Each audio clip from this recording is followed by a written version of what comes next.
ini menurut saya adalah bla bla bla bla bla. Terus bisa diberikan alasannya karena apa. Nah, lalu karena ini sifatnya diskusi, berarti Bapak Ibu kan harus mengundang teman yang lain. Nah, maka di sini bisa diundang bagaimana menurut Bapak Ibu yang lain.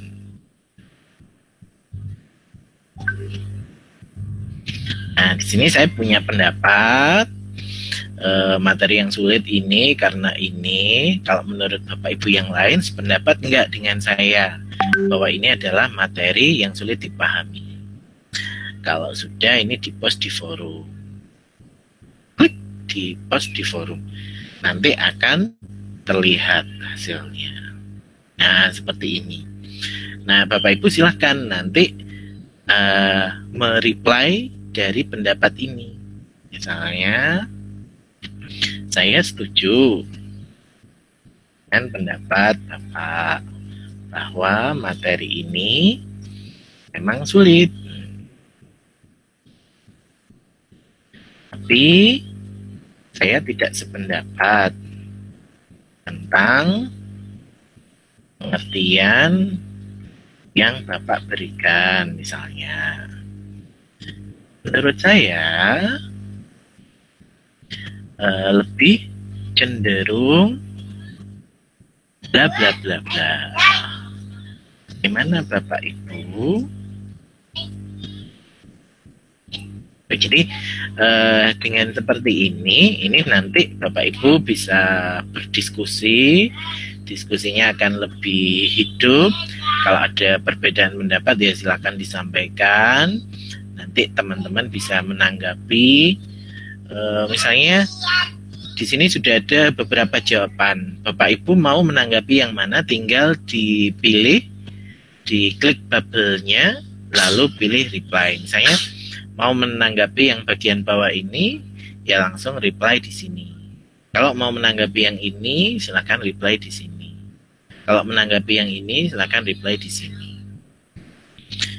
Itu cara untuk melakukan diskusinya. Paham nggih, Bapak Ibu? Bisa nggih? Jadi sebenarnya sama seperti kita diskusi di grup WA seperti itu, hanya saja ini dilakukannya di LMS. Ntar ini saya hapus dulu. Bisa, Pak.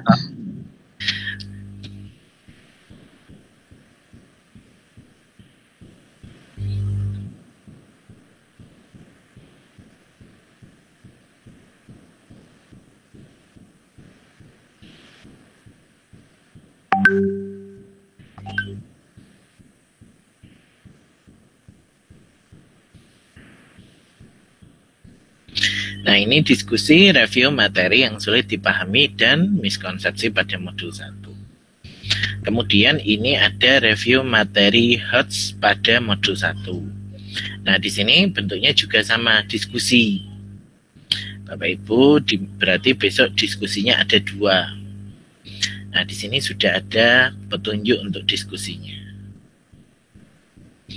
Diskusi yang pertama tadi tentang miskonsepsi dan juga materi yang sulit. Diskusi yang kedua ini diminta untuk petakan materi inti pada setiap komponen modul, merujuk pada peta konsep hasil analisis materi pada kegiatan belajar mandiri, kemudian identifikasi penerapan pembelajaran HOTS pada materi tersebut, dan sebutkan kelebihan dan kelemahan dari penerapan pembelajaran HOTS tersebut. Nah, nanti akan saya berikan pertanyaan pemantik terlebih dahulu. Oke, mungkin dari sini tinggal saya copy, saya ubah sedikit untuk memperjelas.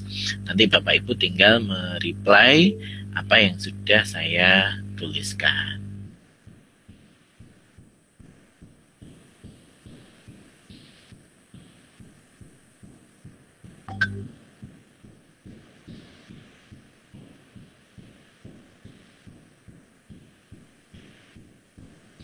Kemudian di sini analisis penerapan materi modul 1.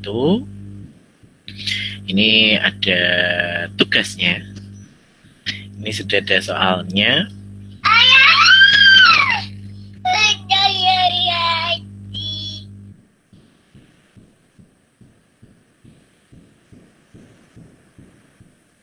Oke, maaf ada backsound. Ini sambil ngomong di sebelah. Oke, ini adalah analisis penerapan materi modul 1. Ini adalah soal untuk besok yang harus Bapak Ibu diskusikan. Pada kegiatan sebelumnya, saudara telah melakukan serangkaian kegiatan analisis materi ajar untuk memperoleh pemecahan masalah dari materi yang sulit dipahami, miskonsepsi, dan pembelajaran HOTS pada materi. Kegiatan ini akan membantu saudara dalam menyusun materi ajar. Selanjutnya, pada kegiatan ini secara individu, saudara diminta untuk melakukan analisis penerapan materi dalam kehidupan nyata secara kontekstual. Pilih satu materi pembelajaran berdasarkan hasil analisis materi ajar pada kegiatan sebelumnya. Lakukan analisis terhadap lingkungan belajar peserta didik. Kaitkan antara materi pembelajaran yang dipilih dengan hasil analisis lingkungan belajar peserta didik. Tuangkan hasil analisis penerapan materi ini dalam bentuk presentasi. Unggah bahan presentasi pada kegiatan ini.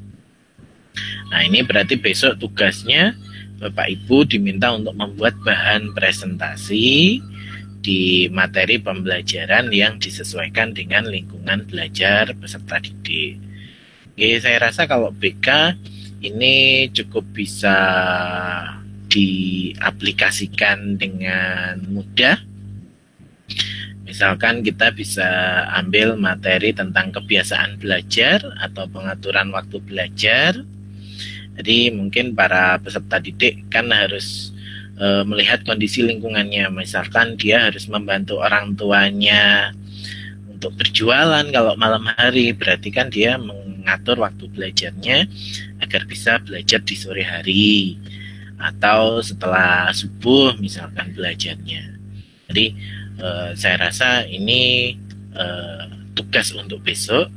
Ini juga bisa diaplikasikan dalam bimbingan dan konseling. Jadi ini gambaran umum tugasnya untuk besok. Monggo kalau mau di screenshot dulu boleh.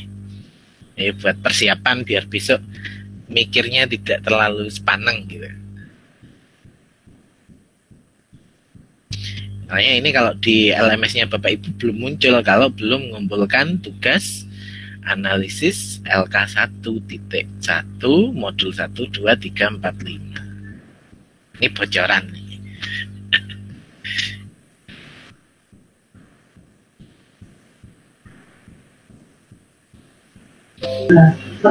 Semua modul itu Pak ya harus dikumpulkan besok itu. Ini kalau tentang resiliensi misalnya, atau tentang teko seliro misalnya. Kalau di Jawa itu kan kita diminta untuk saling menghargai. Kalaupun kita punya satu ambisi, itu tidak boleh saling sikut terlalu keras, misalkan harus menghargai hak-hak orang lain juga. Berarti kita bagaimana menyajikan materi tentang resiliensi tapi disesuaikan dengan lingkungan kita hidup. Misalnya di lingkungan Jawa, resiliensi itu harus berbentuk seperti apa. Atau kepercayaan diri, atau tentang membuka keterbukaan diri misalnya. Kalau di Jawa itu kan ada istilahnya mendem jero, tapi kalau sama konselornya mendem jero kan kita nggak tahu masalah si anak ini apa. Sehingga kita bisa memberikan materi tentang bagaimana terbuka terhadap konselor, bagaimana bekerja sama dengan konselor. Kalau ada siswa yang punya masalah, datang, silakan bercerita, walaupun punya pandangan kalau masalah itu harus dipendam sedalam mungkin, misalnya. Jadi monggo nanti sambil dilihat-lihat lagi kira-kira materi yang tepat untuk